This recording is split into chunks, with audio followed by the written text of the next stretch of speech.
প্রিয় শাহজাদপুরবাসী, আসসালামু আলাইকুম।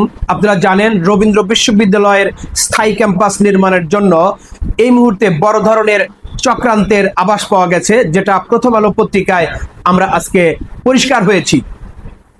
প্রিয় শাহজাদপুরবাসী, আপনাদের সবাইকে উদাত্ত আহ্বান জানাচ্ছি মানবিক দৃষ্টিকোণ থেকে। শাহজাদপুরের বিভিন্ন গুরুত্বপূর্ণ শিক্ষা প্রতিষ্ঠান, শাহজাদপুরের বিভিন্ন রাজনৈতিক দলের নেতৃবৃন্দ, সচেতন নাগরিক সমাজ সহ আপামর সর্বসাধারণের দৃষ্টি আকর্ষণ করছি, এই মুহূর্তে যদি আমরা রুখে না দাঁড়াই তাহলে এটা আমাদের জন্য একটি কলঙ্ক হয়ে যাবে।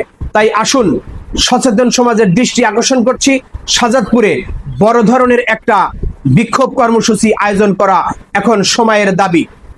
আমার বিশ্বাস, শাহজাদপুর এবং আশেপাশের বিভিন্ন উপজেলাকে নিয়ে আমরা যদি সিরাজগঞ্জ রোডে বড় ধরনের একটা গ্যাদারিং করতে পারি এবং উত্তরবঙ্গের 16টি জেলা আমরা যদি স্থায়ীভাবে বন্ধ করে দিতে পারি, যতক্ষণ পর্যন্ত আমাদের দাবি দেওয়া পূরণ না হয় ততক্ষণ পর্যন্ত আমরা যদি লড়তে পারি, তাহলে অবশ্যই আমাদের দাবি পূরণ হবে এবং আমরা স্থায়ী ক্যাম্পাস পাবো। তাই আসুন, রবীন্দ্র বিশ্ববিদ্যালয়কে রক্ষা করতে চাইলে আমরা সবাই একত্রিত হয়ে একটি কাজ করি। এর জন্য অবশ্যই কিছু মানুষকে উদ্যোগ নিতে হবে। আপনারা উদ্যোগ নিন, আমরা সবাই সাথে আছি। ধন্যবাদ।